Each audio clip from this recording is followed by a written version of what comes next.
Hey guys, star God की इस video में हमारे चैनल एनिमे भगत में आपका स्वागत है। जहाँ फाइनली नेक्स्ट आर्क जो कि हेल्डन का सबसे पॉपुलर आर्क है स्टार्ट हो चुका है। जहाँ हमने नेक्स्ट उस जा को भी देख लिया जो कि सेम में काफी क्रेजी चीज है जिसको नोबिया फैमिली के हेड ने बनवाया था, जिसके अंदर काफी सारी खूबी है और अभी करेंटली वहाँ पर काफी क्रेजी चीजें रखी है कून फैमिली के हेड ने। और साथ ही जुनसुआ भी वहीं पे कैद है जो कि आने वाले टाइम एक बैटलफील्ड बनने वाली है। वही दूसरी तरफ हमने देखा कि कैसे यामा ने और बैम ने दोनों ने काफी सारी चीजें खोई केज की इवेंट के बाद। वही डोवान और चा हमने दो वॉर हीरोज की पास्ट स्टोरीज को भी देखा था लास्ट आर्क के अंदर, जहाँ डोवान ने अब जहाद का साथ देना सोच लिया है। वही दूसरी तरफ चा ने बैम को ढूंढ कर उसका साथ देने की कसम खा ली थी। और हमने एक मिस्टीरियस पर्सन को भी देखा था, यानी कि बॉस को, जो देखने में काफी जहाद और वैंगनान से मिलता था, जिसने कि बैम के फ्यूचर को भी प्रेडिक्ट कर दिया था काफी लंबे समय पहले। तो चीजों में आगे बढ़ने से पहले चैनल को सब्सक्राइब कर लें और वीडियो को आगे देखते रहें।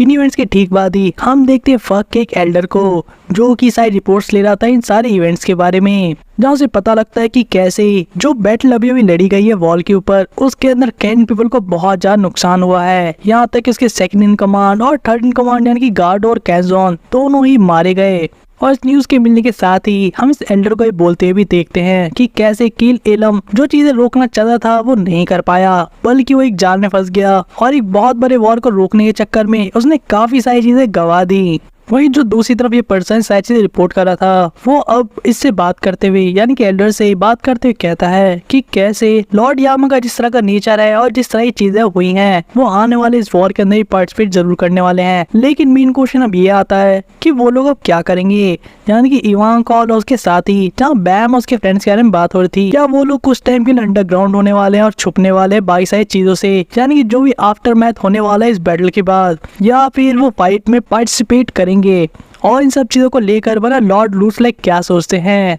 अगर आपको ना पता हो तो मैं आपको बता दूं कि जो फक का हेड इस टाइम पर वो कोई और नहीं बल्कि लॉर्ड लूसलैक है। और इसके साथ ही हम इस एल्डर के बारे में बता दिया जाता है, जहाँ इसका नाम था सोफिया टान। और यहाँ पे इस एल्डर का ऐसा मानना था कि अगर लूसलैक इस टाइम पे इन्वॉल्व होता है इस बैटल के अंदर, तो काफी अच्छा चांस है कि कोई फैमिली लीडर भी इन्वॉल्व हो जाएगा जहाद की तरफ से। और इसका सिर्फ एक ही मतलब है, यानी कि ऑल आउट वॉर, जहाँ काफी सारे बिलियंस और बिलियंस लोग दोनों तरफ से मारे जाएंगे। और अगर सिचुएशन इतनी खराब हो जाती है तो इस केस में जो स्लेयर कैंडिडेट है वो सही से इन्वॉल्व नहीं हो पाएगा अपने सारे गोल्स को अचीव करने के लिए। और यहीं पे सोफिया टान यानी कि इस एल्डर का मानना था कि लॉर्ड लूसलैक ऐसा सोचते हैं कि इन सारे इवेंट्स के थ्रू ये जो स्लेयर कैंडिडेट है ये और भी ज्यादा पावरफुल बनेगा। डिस्कशन के बाद हम यहाँ से सोफिया को जाते हुए देखते हैं, जो कि जाते जाते इस दूसरे पर्सन को जो कि कॉल पे था उसे कहती है कि अभी के लिए हम सिर्फ चीजों को ऑब्जर्व करेंगे और देखेंगे कि इर्रेगुलर क्या करता है। लेकिन एक बात तो कंफर्म है कि इस इर्रेगुलर ने पूरी टावर को हिला कर रख दिया है। लेकिन कोई भी एल्डर अभी खासकर बैम को लेकर काफी ज्यादा कॉन्फिडेंट नहीं है, क्योंकि वो एक एमेचर है या ऐसा का एक नूब है। और यहाँ पे ये भी रिवील हो जाता है कि कैसे सोफिया टान और एल्डर का फैक्शन ही वो था फक के अंदर जो कि थ्रोन को क्राका को देना चाहता था, लेकिन जिस वहाँ की वजह से वो पूरा प्लान चौपट हो गया। और ये सारे एल्डर अब एक ही क्वेश्चन को देखकर काफी ज्यादा क्यूरियस हैं, क्या बैम यहाँ पर गिव अप कर देगा या अपने मास्टर को बचाने जाएगा। और ये सारे एल्डर ये चीज जानने के बाद ही कोई भी एक्शन लेंगे। वहीं दूसरी तरफ हमें केज के इवेंट्स को भी दिखाया जाता है, यानी कि जो काफी सारे कैन पीपल स्लॉटर कर दिए गए थे याशरा के द्वारा। जहाँ इवांका और हांसुयू की बातों से हमें पता लगता है कि जो पूरी कैनिन रेस थी उसके 50% लोग मारे गए वो भी के इंस्टेंट में। जहाँ केलेलम काफी ज्यादा उदास और काफी ज्यादा कंफ्यूज था। वहीं पे इवांका का मानना था कि केलेलम के सारे प्लान तो चौपट हो ही गए, लेकिन साथ में इवांका और उसके दोस्तों के लिए भी प्रॉब्लम बढ़ चुकी है, क्योंकि कैन पीपल अब काफी ज्यादा अगेंस्ट हो सकते हैं फाइट के। वही दूसरी तरफ हम देखते हैं यामा को, जो कि डूम को काफी ज्यादा डरा धमका के पूछ रहा था कि इन सब जो क्या मतलब है, और आखिर डूम याशरा को लेकर क्या जानता है, और आखिर वो कैन पीपल को कंट्रोल कैसे कर पाया, जो कि एक्चुअल में डूम की पावर होनी चाहिए थी। जहाँ डूम इन सारी बातों को सुनने के बाद काफी उदास था, वहीं पे यामा भी काफी गुस्से में था, जो उससे पूछता है कि इसके बारे में डूम ने उसे कभी क्यों नहीं बताया। जहाँ डूम काफी अजीब सी आवाज में और काफी दुखी आवाज में यहाँ पे यामा को बोलता है कि आखिर सब चीजों का पॉइंट ही क्या है, अगर मैं तुम्हें बता भी दूं हम वैसे भी कुछ नहीं कर सकते। और यहाँ पे डूम एक और बात रिवील करता है कि जो भी कैन पीपल है वो सभी लूपोबिया फैमिली को बिलोंग करते हैं।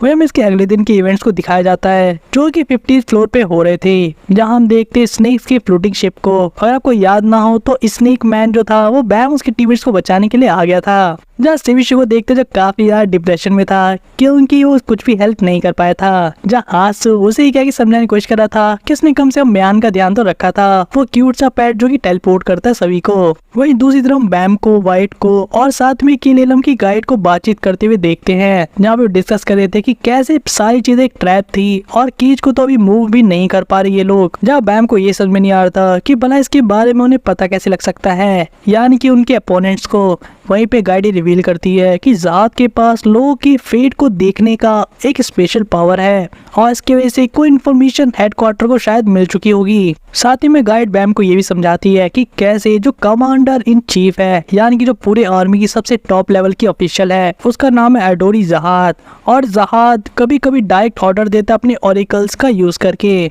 और ये ऑर्डर डायरेक्टली मिलते हैं सिर्फ कमांडर इन चीफ को, जो कि आगे अपने जूनियर्स को ये ऑर्डर पास करती है। लेकिन जितने भी ट्रूप्स हैं वो सभी कमांड किए जाते हैं एडोरी जहाद के द्वारा ही। लेकिन उससे बड़ा क्वेश्चन ये है जो कि गाइड कर में आ रहा था, क्या आखिर स्नेक गाय को पता कैसे था कि हम यहाँ पर आने वाले हैं, और वो बिल्कुल एकदम एग्जैक्ट मोमेंट पे हमें बचाने आ गया। जब वाइट का मानना था कि क्यों ना वो उसको थोड़ा सा टॉर्चर करे, इसके बाद ये सारी चीजें स्नेक गाय खुद ही उगल देगा, आखिर वो एक रेगुलर ही तो है। जब बैम इस चीज के साफ खिलाफ होता है क्योंकि उन्हें याद दिलाता है कि कैसे स्नेक गाय के पास उसके दोस्त होस्टेज हैं, जिसकी वजह से इनकी सिचुएशन थोड़ी सी और कॉम्प्लिकेटेड भी हो जाती है। वही गाइड अपने मन में सोच रही थी कि उसे सही विश्वास नहीं होता कि कैसे गाइड होने के बाद भी उसके पास इतनी इन्फॉर्मेशन नहीं थी जितनी कि इस कैप्टन नाम के बंदे के पास है, यानी कि जो स्नेक गाय का बॉस है। और साथ ही में उसे पता था कि डॉन जागने वाली है, और ये सारी चीजें उसे काफी सदियों पहले पता थी, और वो इन सब चीजों के इंटेल को लेकर अभी तक शांति से बैठे हुए थे बिना किसी मूवमेंट के। और आखिर ये सारी चीजें करने के पीछे इनके क्या मोटिवेशन है, सबसे इम्पोर्टेंट क्वेश्चन यही है अभी के टाइम में। जहाँ इसी बीच बैम इस गाइड से पूछता है, क्या तुम्हें पता है कि हम नेक्स्ट तक कैसे पहुंच सकते हैं।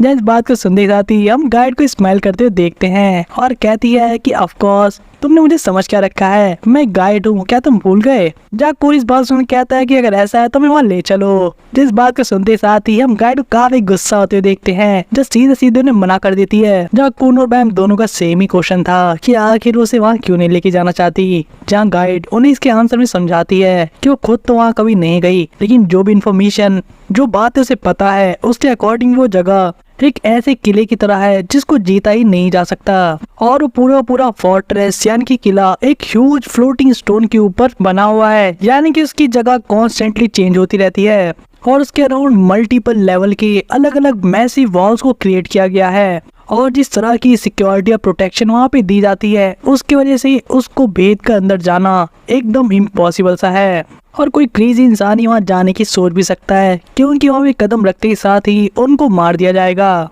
जहाँ बैम इन सब बातों के बारे में ज्यादा नहीं सोचता क्योंकि उसके मास्टर जो वहाँ पर हैं, लेकिन यहाँ पे गाइड उन्हें समझाती है कि वो समझती है कि बैम कैसा फील करता है, ये सही में काफी बेकार सिचुएशन है। लेकिन गाइड के अकॉर्डिंग अगर जिनसुहा को वहाँ पर रखा गया है तो ये एक साफ तरीके का मैसेज है बैम और बाकी लोगों के लिए कि अगर तुम उसे बचाने की कोशिश भी करोगे और या कदम भी रखोगे तुम सभी का सफाई कर दिया जाएगा। जो ऑब्वियसली बैम का आंसर हम सभी को पता है, वो कहता है कि अगर ऐसा है तो भी मैं वहाँ जरूर जाऊंगा। जहाँ इस आंसर को सुन के गाइड थोड़ा सा फ्रस्ट्रेट भी हो जाती है, जहाँ बैम को चिल्लाते हुए कहती है, क्या तुम बहरे हो, तुमने सुना नहीं, मैंने नहीं कहा, मैं तुम्हें वहाँ लेकर नहीं जाऊंगी। क्या तुम सभी को मरवाना चाहते हो सिर्फ अपने मास्टर को बचाने के लिए? क्या तुम्हें सही में लगता है तुम इतने स्ट्रांग हो कि तुम उन सभी लोगों को हरा सकते हो जो वहाँ पर उसके सिक्योरिटी में खड़े होंगे? और गाइड अब यही नहीं रुकती, वो काफी ज्यादा एंग्री होकर बैम को रियलिटी बताते ये भी कहती है कि हम आज तक कभी नहीं जीते उनसे, हम जब से उनसे लड़ते आ रहे हैं काफी लंबे समय से, एक बार भी नहीं। और अगर बैम कैन पीपल को उस वॉर के अंदर लीड करने के लिए सारी चीजें ना करता तो कीलेलम और ये सारे लोग कभी इन सब चीजों के बीच में इन्वॉल्व भी नहीं होते और इतने सारे कैन पीपल भी नहीं मारे जाते। और ये सारी चीजें गाइड को काफी ज्यादा इरिटेट करी थी। आखिर बैम खुद को समझता क्या है जो इतने सारे लोगों को एक ऐसे वॉर में लेकर जाना चाहता है जिसे वो जीत भी नहीं सकता, और उसकी वजह से ही इतने सारे लोग मारे गए। वो सारी बैटल्स हुई जो हमने देखी, यानी कि वॉर ऑफ एग्जिस्टेंस पे और केज के अंदर। और एंड में गाइड यहाँ तक बोल देती है कि इसलिए मुझे तुम्हें पहले ही मार देना चाहिए था ताकि सारी चीजें होती ही नहीं। जब बैम इस बात को सुन के वहाँ से चला जाता है, वहीं पे कून समझाता है कि इसे इग्नोर करो बैम। वही दूसरी तरफ बैम को भी देखते तो काफी डिटरमाइंड था नेस्ट की तरफ जाने के लिए, और ये चीजों कौन को भी बता देता है कि अब हमें पता है कि हमें कहाँ जाना है अपने मास्टर को ढूंढने के लिए। और जैसे ही एक बार केज को लेकर सारी चीजें ठीक हो जाएंगी, हम नेस्ट के लिए अपना कोई नया रास्ता ढूंढेंगे। जहाँ पे कौन इस बात से एग्री करता है, लेकिन साथ ही कहता है कि वो कहना तो नहीं चाहता, लेकिन उस जगह को ढूंढना काफी मुश्किल है क्योंकि वो जगह लाइट हाउस पे शो भी नहीं करती।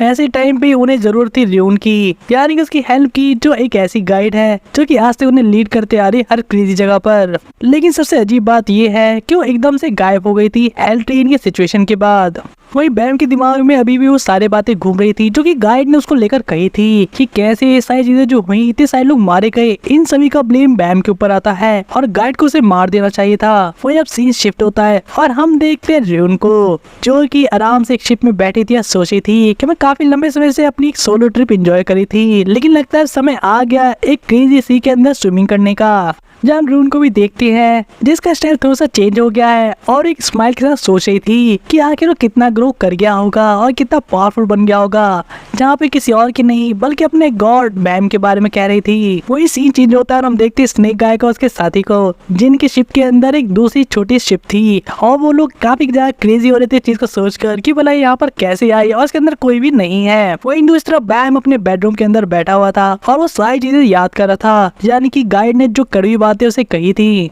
और तभी उनके सामने देखते हैं कि रियून आ चुकी है जो कि बैम को कहती है कि तुम्हारी शक्ल देख के लग रहा है कि तुम्हारे दिमाग में काफी सारी बातें चल रही हैं। और जैसे ही बैम उसकी तरफ देखता है, रियून एक स्माइल के साथ कहती है तुम इतनी टेंशन नहीं लेनी चाहिए वरना तुम्हारे चेहरे पर रिंकल्स आ जाएंगे। जब बैम को खुश भी होते हुए देखते हैं लेकिन साथ ही सरप्राइज भी कि आखिर रियून यहाँ पे क्या कर रही है और यहाँ पे कैसे आई। जब रियून उसे बताती है क्या तुम बार बार भूल जाती हो कि मैं गाइड हूँ और मैं तुम्हें कहीं भी ढूंढ सकती हूँ इस टावर के अंदर। साथ ही उसे पूछती है क्या तुम अपने मास्टर की लोकेशन के बारे में पता लगाया है नहीं। जब बैम का आंसर हम सभी को पता ही है, उसे लोकेशन पता लग चुकी है जो कि नेस्ट है। और यहाँ पे रियून से सीधे पूछ लेती है तो क्या तुम उसे बचाने वहाँ जा रहे हो, जिसपे बैम का आंसर हमें पता था वो ऑफकोर्स कहता है, लेकिन उसका चेहरा काफी सैडनेस से भरा हुआ था। जब रियून कहती है कि आखिर तुम इतना उदास क्यों हो, और यहाँ पे रियून एक स्माइल के साथ बैम को कहती है कि क्यों ना हम ऐसा करे कि तुम मुझे बताओ कि तुम्हारे मास्टर कहाँ पर है और मैं तुम्हें वहाँ पर सेफली जाने का रास्ता बताऊं, लेकिन इसके लिए मेरी एक कंडीशन है।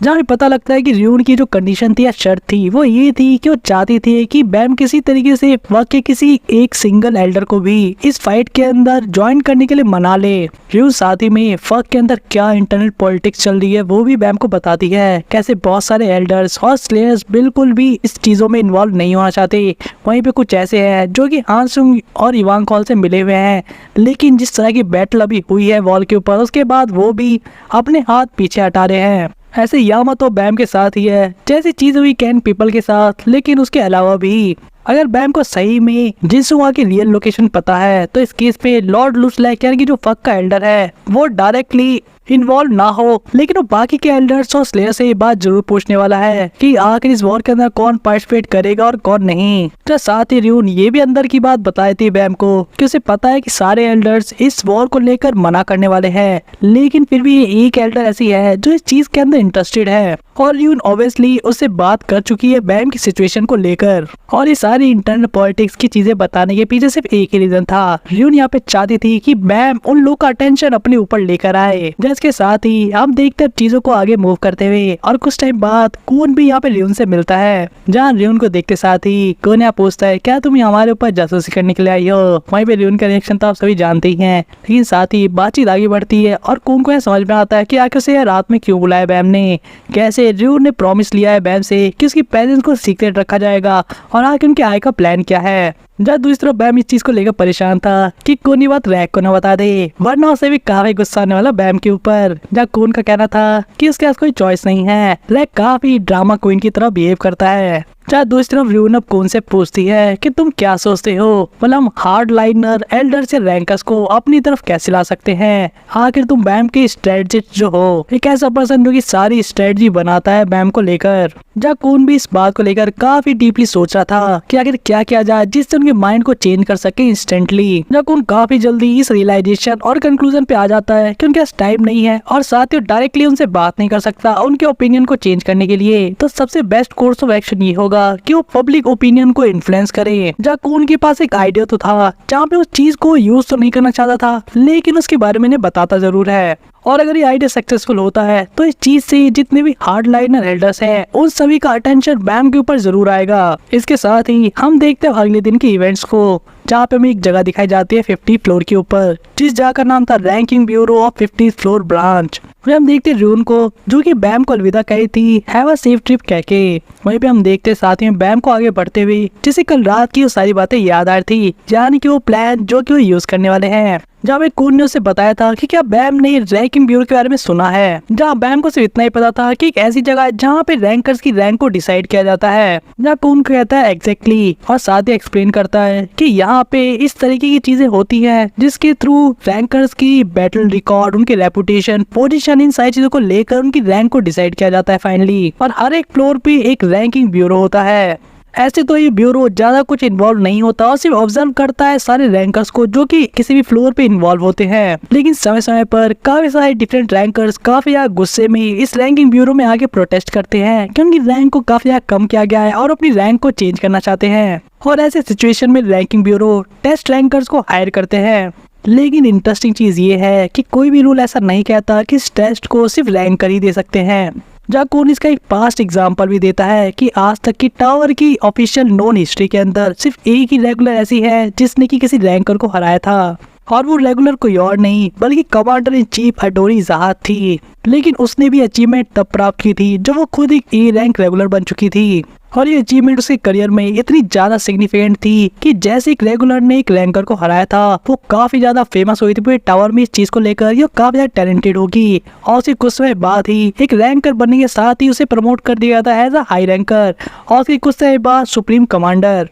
वह अगर बैम के केस में देखे तो बैम ने पहली रैंकर्स को हराया हुआ है, हेल्ट्रीन के अंदर भी, उसके बाद केज के अंदर और वॉल के ऊपर भी। जहाँ रून अब आगे बैम को समझाती है कि कून आखिर सारे प्लान को लेकर कहाँ जाना चाह रहा है। जहाँ रून का कहना था कि बैम ने ये सारी चीजें पहले भी कर रखी है, लेकिन उसे ऑफिशियल तरीके से इस चीज को एक बार करना होगा ताकि सारे लोग का अटेंशन उसके ऊपर आ सके। क्योंकि ऑब्वियसली अभी जो करंट रैंक है बैम की वो एक सी रैंक रेगुलर है, और अगर एक सी रैंक रेगुलर ने एक रैंकर को हरा दिया तो ये पूरे टावर के अंदर एक और बहुत बड़ी न्यूज वेव लेकर आएगा जो कि सभी के ओपिनियंस को हिला के रख देगा। क्योंकि जहाद की आर्मी में जो हाईएस्ट पोजीशन पे अभी जो प्रेजेंट रैंकर है यानी कि अडोरी जहाद, उसने भी अचीवमेंट तब प्राप्त की थी जो ए रैंक रेगुलर थी। लेकिन अब एक नया रेगुलर आया है जिसने सी रैंक होने के बाद भी इस चीज को अचीव कर लिया। और इतना ही नहीं, ये न्यूज और भी ज्यादा क्रेजी तब बन जाएगी लोगों के लिए जब लोगों को ये पता चलेगा कि यही रेगुलर अपने मास्टर को रेस्क्यू करने के लिए अकेला जहाद की आर्मी से फाइट करने वाला है। जब बैम को इस समझ में आ रहा था कि पूरा प्लान आखिर है क्या, ये सारी अचीवमेंट और ये सारे पब्लिक ओपिनियन इन्फ्लुएंस, ये सारी चीजें उन एंडलर्स को इंटरेस्टेड बना देगी बैम के अंदर।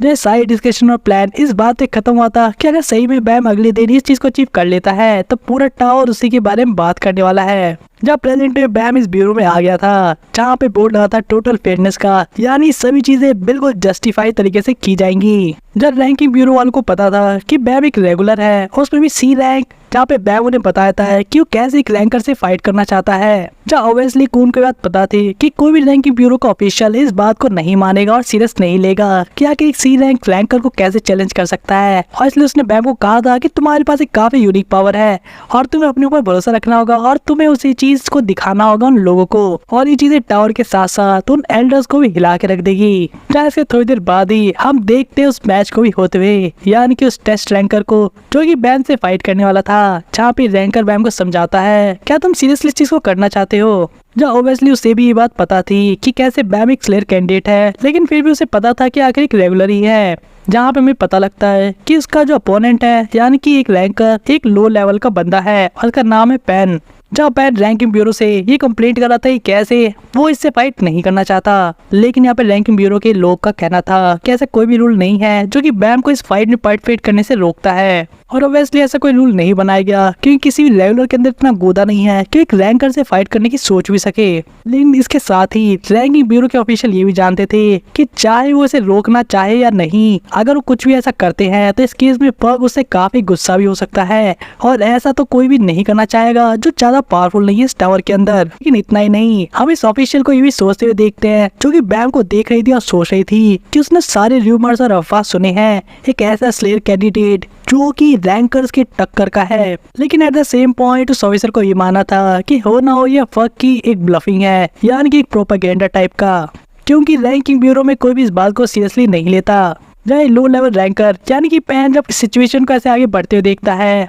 और कोई भी ऑप्शन ना देखकर बैम को वापस समझाते हुए एक लास्ट टाइम पूछता है, क्या तुम श्योर हो इस फाइट को करने के लिए? जहाँ पे बैम काफी कॉन्फिडेंटली यह कहता है। जब बैम के माइंड में भी कुछ बातें चल रही थी, लेकिन इस टाइम वो बिल्कुल भी नर्वस नहीं था और इसका सिर्फ एक ही रीजन था, क्योंकि इससे पहले वो काफी पावरफुल रैंकर्स का सामना कर चुका है, फिर वो चाहे कालावान हो या कोई और बैम को यहाँ पे एक बात और भी समझ आ रही थी अपने एक्सपीरियंस को लेकर कि हो ना हो ये सारी पावर्स उसके अंदर कहीं ना कहीं छुपी हुई थी। लेकिन जिस तरह के एक्सपीरियंस का उसने सामना किया है, उसके बाद से सारी पावर धीरे धीरे सामने आ रही है। जहाँ दूसरी तरफ इस रैंकर को देखते हैं जो कि सोच रहा था कि क्यों ना मैं इस रेगुलर को बस थोड़ा सा डरा दो अपनी पावर का शो ऑफ करके, और इतना ही काफी होगा इस बच्चे को यहाँ से डर के भागने के लिए। वो दूसरी तरफ बैम अपना मन बना चुका था कि वो अपनी सारी पावर का यूज करके भी कालावान को नहीं हरा पा रहा, तो क्या हुआ, इस सिचुएशन में अपनी पावर को इस तरह से यूज करेगा कि उसे किसी तरीके से तो अपनी मैक्सिमम पोटेंशियल तक ले जा सके, क्योंकि उसकी पावर की फुल यूज के दिखाने की वजह से ही अगर कोई पावरफुल बीइंग एक्शन में आ जाता है तो बैम को और क्या चाहिए।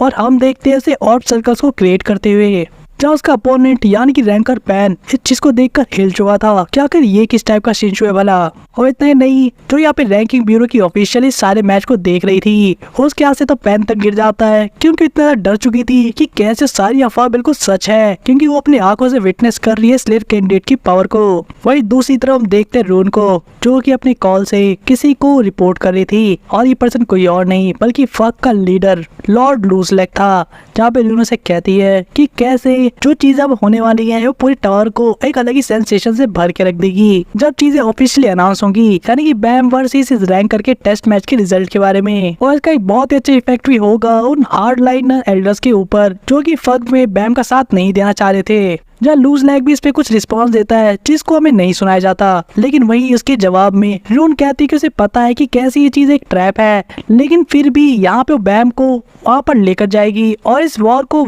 जीत के रहेगी। वही अब हमें वॉर के उस पार्ट को दिखाया जाता है जहाँ पर यामा प्रेजेंट था, और यहाँ पे हम चा और लॉर्ड केलेलम के बीच में बातचीत को होते हुए देखते हैं, जहाँ पे वो इनको अभी भी अपोलोजाइज करने से रोक रहा था। जहाँ ये लोग चा से इसलिए अपोलोजाइज कर रहे थे क्योंकि ये लोग सेल को डिफेंड कर रहे थे और इन वॉर हीरोज को जागने से रोक रहे थे ताकि वॉर को होने से रोक सके। जहाँ दूसरी तरफ चा को इन सब चीजों में ज्यादा इंटरेस्ट नहीं था, उसे कोई फर्क नहीं पड़ता कि इन्होंने क्या किया और क्यों किया। जहाँ वो केलेलम से पूछता है कि भला वो आगे क्या करने वाला है, वो जात की फोर्स से फाइट कर रहा था क्योंकि वो भी फक का एक एल्डर है। जहाँ केलेलम चा को कहता है कि ऐसा तो बिल्कुल सही है, लेकिन इस प्रेजेंट टाइम में वो कुछ भी करके जहाद के खिलाफ नहीं जीत सकते, और इस बैटल के रिजल्ट ने उन्हें वापस से बात याद दिला दी है कि कैसे जहाद हमेशा उनसे एक स्टेप आगे रहता है। जहाँ केलेलम को ये तो पता है कि जो इरेगुलर है यानी कि बैम वो चीजों को चेंज कर सकता है, लेकिन अभी वो इतना पावरफुल नहीं है कि वो जहाद के सामने खड़ा हो सके, और इसीलिए केलेलम का ये मानना था कि वो जिस को लेकर कुछ नहीं कर सकते और अभी फोकस करना चाहिए सिर्फ डिफेंस के ऊपर ना कि ऑफेंस के ऊपर। जहाँ वो एंशिएंट हीरो चा इस बात को सुनकर कहता है कि मुझे पता है कि अगर सिचुएशन ऐसी है तो, लेकिन डोर पहले ही जा चुकी है जहाद की आर्मी को ज्वाइन करने के लिए, और मैंने कसम खा ली थी कि मैं जब जाऊंगा तो इरेगुलर बॉय के साथ रहूंगा। और चा यहाँ पर एक और बात बिल्कुल क्लियर कर देता है कि अगर इरेगुलर यानी कि बैम यहाँ पे फाइट करने के लिए रेडी होता है तो यहाँ पे चा भी उसे ज्वाइन कर लेगा रिगार्डलेस ऑफ क्या रिजल्ट होंगे सिचुएशन की। और इतना कहने के साथ ही चा यहाँ से वापस जाने लगता है और कहता है कि यहाँ से रास्ते अलग हो जाते हैं, ऐसे अगर तुम हमारी मदद करते तो काफी अच्छा होता। वही हम केज के अंदर उसके थ्रोट के ऊपर यामा को बैठे हुए देखते हैं जो काफी ज्यादा सैड था, और उसे वो बातें याद आ रही थी जो कि रिवील की गई थी डूम के द्वारा, जहाँ पे डूम ने बताया था कि कैसे उनकी जो पूरी रेस है वो लोग या फैमिली को बिलोंग करती है, और यास्टा की वजह से इसके पेरेंट्स मारे गए थे। और यामा को जैसे जैसे बातें याद आ रही थी उसे और भी ज्यादा गुस्सा भी आ रहा था कि कैसे वो लोग को कभी नहीं माफ करने वाला। इसी बीच हम देखते इवांग कॉल को जो कांटेक्ट करते यामा को और बताती कि कैसे बैम गायब हो चुका एकदम से।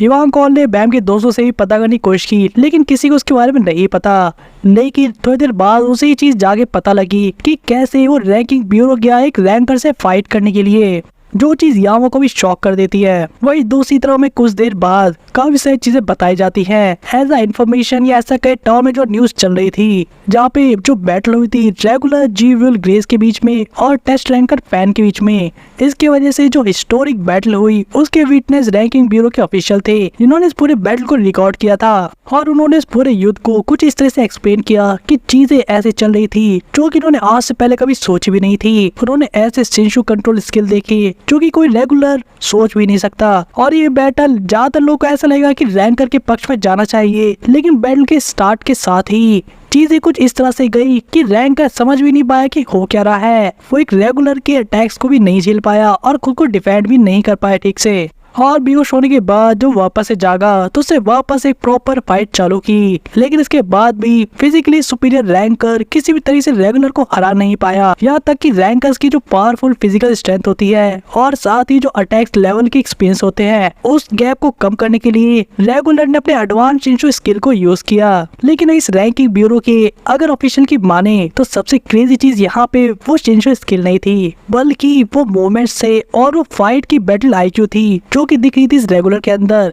जो सिर्फ आ सकती है बहुत सारे कांस्टेंट बैटल की वजह से ही। इसके साथ ही बैटल के कुछ ग्लिम्स भी दिखाए जाते हैं जहाँ पे हम देख रहे थे कि कैसे रैंकर पागल सा हो गया था कि कैसे रेगुलर इतना पावरफुल हो सकता है, और इसीलिए उसकी बात ईगो पर भी आ चुकी थी कि कैसे बना एक रैंकर से हार सकता है। जो ऑफिशियल कुछ इस ऐसी चीजों को डिस्क्राइब कर रहा था कि एक तरफ तो रैंकर अपने ब्रूट फोर्स से और अपनी पावर से चीजों को डोमिनेट करने के लिए और चीजों को प्रूव करने के लिए कि कैसे वो सुपीरियर है एक रेगुलर से, चीजों को यूज कर रहा था बैटल के अंदर। वही दूसरी तरफ रेगुलर अपनी पावर को इस इनफ्लेक्सिबल तरीके से यूज कर रहा था ताकि वो चीजों को अडेप्ट कर सके। और एक तरफ तो रैंकर फ्रस्ट्रेट होते हुए दिखता है, वही दूसरी तरफ जो रेगुलर था वो लगातार ग्रो कर रहा था बैटल के अंदर भी। जो चीज पता लगती है खुद उस रैंकर के द्वारा, जो कि बोलता है बैम को देखकर कि कैसे ये पहले से भी अच्छे तरीके से मेरा अटैक्स को डॉज कर रहा है, जो काफी क्रेजी चीज है। और इतना ही नहीं, रैंकर जो कि ऑफेंसिव और डिफेंसिव दोनों ही भी काफी अच्छा है, उसके बावजूद भी रेगुलर को डैमेज करना उसके लिए काफी मुश्किल था।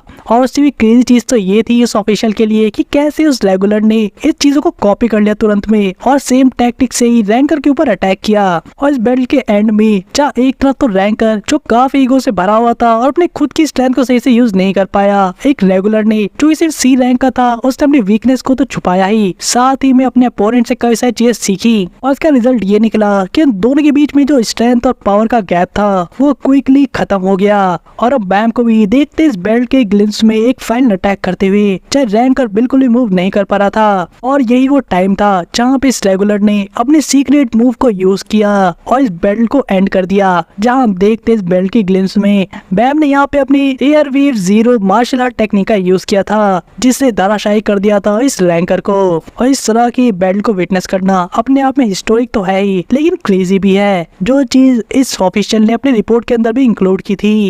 और एक रेगुलर के द्वारा एक रैंकर को हराना, ये न्यूज पूरे टावर के अंदर वाइल्ड फायर की तरह फैल गई थी। जब रैंकिंग ब्यूरो ने इस रिजल्ट को बाहर आने से रोकने की काफी कोशिश की थी और हम उस रैंकर को भी मुंह छुपाते हुए भागते हुए देखते हैं, लेकिन कून ने एक पहले से एक रिपोर्टर को वहाँ पर बुला रखा था, जिसने साइड न्यूज को काफी जल्दी फैला दिया पूरे टावर के अंदर। और रैंकिंग ब्यूरो को भी फाइनली इस चीज को मानना ही पड़ा ऑफिशियली। और ये सारी चीजें होने की वजह से काउंटलेस फैक्ट्स और साथ ही में काफी सारी अफवाहों का मिक्सचर क्रिएट हुआ, जिसने टावर के अंदर ये अफवाह फैला दी कि जो नया स्लेयर कैंडिडेट है फक का, वो प्रिंसेस अडोरी जहा जो कमांडर इन चीफ है उससे भी ज्यादा टैलेंटेड है। और साथ ही में ये बताया जाता है कि कैसे न्यूज़पेपर में जो इंटरव्यूज आए थे जो कि बैम के साथ ही थे और वो बिल्कुल अनोनिमस है, यानी कि उनके बारे में किसी को नहीं पता। जहाँ दिखाया जाता है कि बेसिकली ये कून और रैगी थे। उन्होंने अपने इंटरव्यू में कुछ काफी खतरनाक चीजें रिवील की बैम के बारे में, जहाँ पे एक ने कहा कि टोटली क्रेजी टर्टल है, अगर एक बार तुम्हारे पीछे आया तो कोई भी स्केप नहीं है तुम्हारे लिए। वही दूसरे बैम के साथ ने बताया कि कैसे स्लेयर कैंडिडेट बहुत ही जल्दी जहाद के आर्मी के ऊपर अटैक करने वाला है अपने मास्टर को रेस्क्यू करने के लिए। और इस इंटरव्यू के बाहर आने की थोड़ी देर थी कि कैसे जिन भी लोगों को जहाद को लेकर काफी ज्यादा गुस्सा था, वो सभी लोग इस लड़के को लेकर काफी ज्यादा इंटरेस्टेड हो गए। और पग के अंदर कुछ ऐसा मूड बन गया कि सभी लोग अब बस यही कहते थे कि कैसे उन्हें इस इरेगुलर का साथ देना चाहिए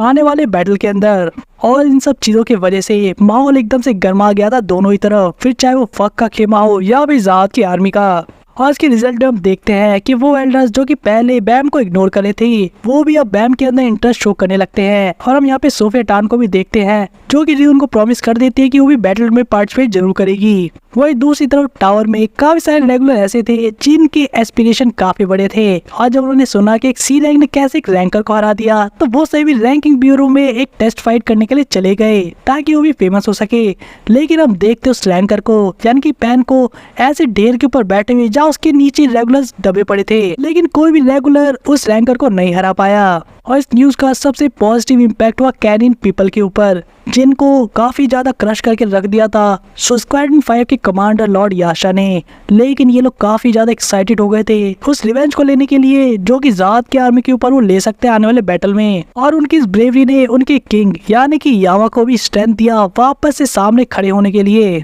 और उसके कुछ समय बाद ही स्लेयर यामा ने अपने सारे सबऑर्डिनेट्स रैंकर्स उन सभी को जमा किया और एक प्रोजेक्ट स्टार्ट किया ताकि वो फाइट में किसी भी तरीके से हरा सके ज़ात की आर्मी को। वही इसी बीच हम देखते मैड डॉग बाराग्राफ को भी, जिसके साथ एक इंसेन चीज हुई थी और उसके ऊपर किसी भी तरीके से याशा की पावर का असर नहीं हुआ था। और इसे लोग यामा को सारी चीज रिपोर्ट करके टावर में निकल जाता अपनी सीक्रेट्स के बारे में पता लगाने के लिए। और इस सभी के आफ्टर मैथ में एक और काफी अजीब चीज हुई थी, यामा ब्रदर्स के बीच में जो लड़ाई चलती आ रही थी वो सभी एकदम से खत्म हो गई और उन लोगों ने अपना एकमात्र किंग यामा को चूज कर लिया ताकि वो अपने कॉमन गोल को अचीव कर सके, यानी कि बदला ले सके ज़ात फोर्सेस के खिलाफ। और इन सब के वजह से जो इवेंट्स हुए, जिस तरह से लोगों को अपनी जान देनी पड़ी, इन सभी चीजों को विटनेस करने के बाद एक स्लीपिंग डॉग्स जो कि अभी तक सोया हुआ था वो सही में जाग गया और बना एक ट्रू स्लेयर। वही दूसरी तरफ कराका और जो दूसरे हाई रैंकर थे वो अलग अलग हिस्सों में बट गए ताकि वो और भी फोर्सेस को जमा कर सके। वही भी हम देखते हैं बड़ा रोगो को, जिसको की लाडल के एक्सचेंज में काफी सारे वेपन और सप्लाईज को लेकर एक अलग से डील करते हुए देखते हैं कराका से। वहीं दूसरी तरफ देखते हैं चाको जो कि इवांका और बैम से मिलता है उनके ट्रेनिंग ग्राउंड में, जब अपने घुटनों बैठकर उनसे रिक्वेस्ट करते हैं कि कैसे उसने कसम खाई थी और वो बैम को आने वाले समय में सर्व करने वाला है। जब बैम काफी कंफ्यूज था कि उसे क्या डिसीजन लेना चाहिए, आखिर वो चाको जानता भी नहीं था। वो इसके रिस्पॉन्स में हम देखते हैं चाको जो कि एंशिएंट हिस्ट्री के बारे में कुछ कुछ चीजें बताता है बैम को, जितना से पता था कैसे फर्स्ट पीपल थे जो कि स्टार के अंदर रहते थे, पास्ट के किंगडम्स जैसे कि 5 फ्लावर नेशंस और एक मैकेनिकल नेशन जो काफी एडवांस था इससे पहले कि ज़ात उसके साथ ही यहाँ पर आए थे। और साथ ही अपने मास्टर के बारे में भी, यानी कि डोआनो चा के जो मास्टर थे जो कि कोई और नहीं बल्कि बैम की मदर थी। जैसे कुछ समय बाद ही हमें पता लगता है कि कैसे बैम ने जैसे अपनी ट्रेनिंग को फिनिश किया वो सबसे पहले उस जगह पर पहुंचा जहां पे बैटल होने वाली है, और साथ ही उसने र्यून के थ्रू एक मैसेज सभी के पास पहुंचा दिया। जो मैसेज एक्चुअल में एक पुकार थी, एक युद्ध की हुंकार जहाँ पे सभी को बुलाया गया था युद्ध में लड़ने के लिए, जो भी नेक्स्ट में बैम का साथ देना चाहते थे।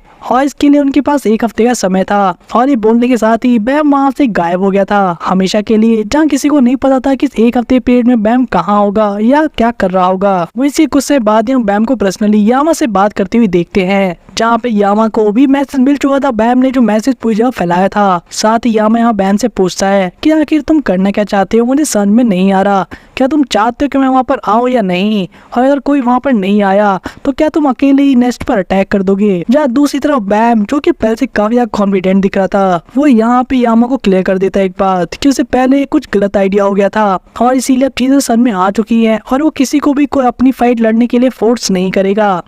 जो भी आने वाले बैटल में पार्टिसिपेट करेगा वो उनकी अपनी खुद की चॉइस होगी। चाहे यामा का रिस्पॉन्स बिल्कुल अच्छा नहीं था इस बात को सुन के, क्योंकि इसका सिर्फ एक ही मतलब है कि बैम अपनी फोर्सेस को कम कर रहा है जानते समझते हुए भी। वहीं पे बैम याम को समझाते हुए कहता है कि उसे माफी मांगना चाहता है उस बात के लिए जो उसने तब कही थी जो उसे पहली बार मिला था केज के अंदर। वहाँ पे बैम को एक गलत फहमी हो चुकी थी कि वो अकेला एक मात्र ऐसा बंदा है इस टावर के अंदर जो कि जस्टिस के लिए लड़ रहा है, और उसके आफ्टर मैथ में बहुत सारे लोग मारे गए और बहुत सारे लोग हर्ट भी हुए, और बैम उस चीज को रोकने के लिए कुछ भी नहीं कर पाया। जब यामा इस बात सुन के मनीमान सोच रहा था कि वो भी बिल्कुल बैम की बात से एग्री करता है कहीं ना कहीं, क्योंकि वो भी काफी इडियट तरीके से अपने लोगों के ऊपर राज कर रहा था और उनका ध्यान नहीं रख पा रहा था। जहाँ वो बैम से पूछता है कि आगे वो क्या करना चाह रहा है और क्या वो जीतना भी चाहता है नहीं इस बैटल को। जहाँ दूसरी तरफ हम बैम को देखते हैं जो काफी ज्यादा एक्साइटेड हो चुका था और कहता मुझे नहीं पता है सही है या गलत, लेकिन मैं ज़ात की आर्मी को डिस्ट्रॉय करना चाहता हूँ और इस प्रोसेस में अपने मास्टर को भी वापस लाना चाहता हूँ। जब यामा इस बात को सुनते के साथ ही एक काफी सी तगड़ी स्माइल देता है और कहता है मैं तुम्हें बहुत ज्यादा पैसे पसंद करने लगा हूँ।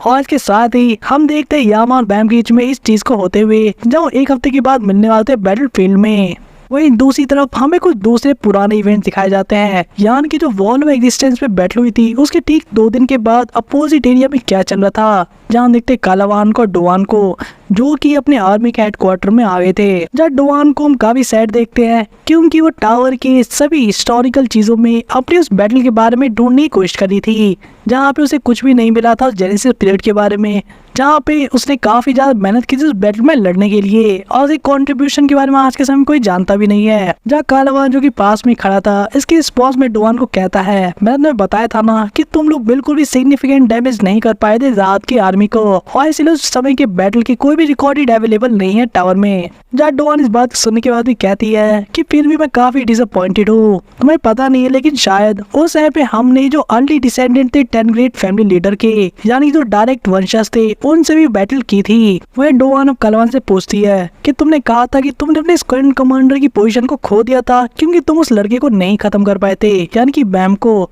तो क्या कालावान उस मिशन को पूरा करके अपने स्क्वाड्रन कमांडर की उस पोजीशन को वापस से पाना चाहता है क्या? जहाँ कालावान भी अपने प्लान्स यहाँ पे एग्री करते हुए बता देता है। जहाँ पे डोवान का कहना था कि सही में कालावान काफी एम्बिशियस है और सही में उसके लिए काफी अच्छा हुआ कि उसके एक ड्रीम है फाइट करने के लिए। जहाँ दूसरी तरफ डोवान काफी सैड थी, उसकी सैडनेस हम उसकी आंखों में भी देख सकते हैं, जो कि कालावान को कह रही थी कि मुझे लगता है मैं तुम्हारी हेल्प कर सकती हूँ पहले, क्योंकि मैंने तो अपनी फाइट करने का पर्पस काफी लंबे समय पहले ही खो दिया था और आज के समय में मैं किसी को भी नहीं जानती, क्योंकि कहीं ना कहीं डोवान को भी पता था कि अगर उस जेनेसिस पीरियड के वॉर को ज़ाद ने जीता था तो उस समय क्यों किसी भी पर्सन को सरवाइव नहीं करने दिया हुआ ज़ाद ने। वह इनकी डिस्कशन इसी तरह से चलती रहती है। वही हम दूसरी तरफ देखते हैं दूसरे स्क्वाड्रन को जो कि नंबर 4 का था और उनकी शिप भी आगे की तरफ बढ़ रही थी। और यहाँ पर हम जिस पर्सन को देखते हैं जिसको ये न्यूज मिल चुकी थी, यानी कि डोवान ज़ाद के आर्मी के साथ काम कर रही है, उसका नाम था कोन येन लुच, जो कि इस न्यूज से बिल्कुल भी खुश नहीं था। वही दूसरी तरफ कालावान जो कि अपनी सबऑर्डिनेट जो कि च्यूइन हा थी और उसकी सीनियर हो चुकी थी, उसे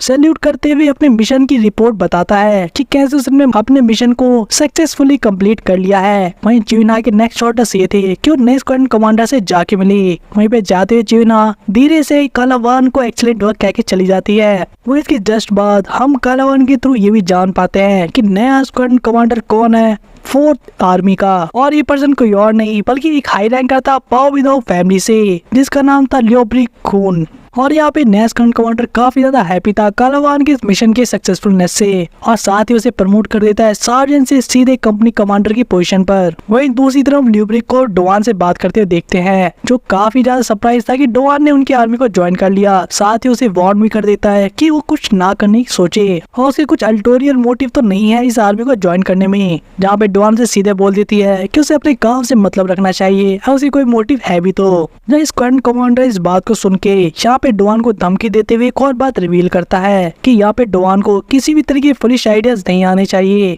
क्योंकि अगर उसे याद ना हो तो उनकी टीम में एक गद्दार था जिसने इन्हें धोखा दिया था पास्ट के अंदर, जिसकी वजह से इनकी टीम को एक काफी बेकार सी हार देखने का सामना करना पड़ा था उस बैटलफील्ड में ज़ाद के सामने, और उसकी वजह से इनके 2 सर्वाइवर्स अभी भी इनके कैद में हैं। जो डोवान के लिए काफी शॉकिंग था। वहीं पे कमांडर से कहता है कि अगर मेरे को ऐसा फील हुआ कि तुम सही में हमारी साइड हो तो मैं समय आने पर उन्हें छोड़ दूंगा, इसीलिए कुछ भी उल्टा पुल्टा करने की सोचना भी मत। जब डोवान को ये बात सुनकर काफी गुस्सा आता है, लेकिन उस सिचुएशन में अभी वो कुछ नहीं भी कर सकती थी। वह इसके थोड़ी देर बाद ही डोवान उस पूरी आर्मी को देख रही थी, जहाँ पे वो सोच रही थी कि उसे क्या करना चाहिए, जहाँ पे वो खुश है कि उसके कम से कम 2 फ्रेंड्स तो बच गए उस बैटल के बाद, लेकिन वो सैड भी है क्योंकि हिस्ट्री अपने आप को वापस से रिपीट कर रही है टावर के अंदर। और आज फिर से ज़ाद की आर्मी जो कि सबसे पावरफुल है वो वापस से सामने खड़ी है ऐसे इनोसेंट लोगों के सामने, और यहाँ पर डोवान भी इस समय उनके साथ है। लेकिन उसे लग रहा है कि काश अगर वो लड़का यहाँ पर ना होता या इन्वॉल्व नहीं होता वो इरेगुलर, तो शायद ये वॉर कभी भी शुरू ही नहीं होती। और ये सारी बातें सोचने के बाद डोवान ने अपने कुछ प्रॉमिस किया था, जहाँ पे उस प्रॉमिस के बारे में तो नहीं बताया जाता कि उसने अपने आप से क्या प्रॉमिस किया, लेकिन वही दूसरी तरफ हम देखते हैं कि एक हफ्ता काफी जल्दी पास डाउन हो जाता है, यानी कि जो टाइम अल्टीमेटम बैम ने दिया था सभी अपने एलाइज को उसकी हेल्प करने के लिए वो खत्म हो चुका है, और अब नेस्ट का बैटल स्टार्ट होने ही वाला है। जहाँ सीन शिफ्ट होकर बैम को भी दिखाता है जो कि नेस्ट के पास ही था, जहाँ आसमान में काफी सारी डिब्रीज भी उड़ रही थी। और हम देखते हैं रून को पीछे से आते हुए, जो कि बैम से पूछ रही थी कि उसके नए कपड़े उसे फिट आ रहे या नहीं और उसे जल्दी से रेडी हो जाना चाहिए क्योंकि बहुत जल्दी एक मीटिंग होने वाली है। और हमें रून के थ्रू यही पता लगता है कि जो स्पेशल क्लोथिंग है ये खासकर नेस्ट को लेकर ही बनाई गई है बैम के लिए, और इसका ध्यान रखने के लिए बैम को रून कहती भी है। और वही रून के थ्रू बैम को ये भी बताया जाता है कि कैसे वो जिस जगह पर प्रेजेंट है वो सभी काफी बड़े बड़े पत्थर की डिब्रीज है जो कि उड़ रहे हैं उस पूरी वॉल के आसपास। और ये उस समय के मलबे के ढेर है जब बड़ी बड़ी वॉल बनाई गई थी नेस्ट के आसपास, और ये सारे आज के समय काम आते हैं उन सभी को रोकने के लिए जो भी नेस्ट के अंदर घुसना चाहते हैं। ये बिल्कुल सिमिलर है किसी एस्ट्रॉइड बेल्ट की तरह जो कि हम स्पेस में देखते हैं। वही इन डिब्रीज को पार करके आगे जाने का रास्ता या तो कोई स्क्वाड्रन कमांडर की शिप कर सकती है या फिर एक ऐसी गाइड जो काफी स्किलफुल है जैसे कि ल्यून। और ल्यून यहाँ पे आगे ये भी एक्सप्लेन करती है कि कैसे इन डिब्रीज के बाद 3 बड़ी बड़ी वॉल्स आने वाली है जिनको पार करके नेस्ट पर पहुंचा जा सकता है,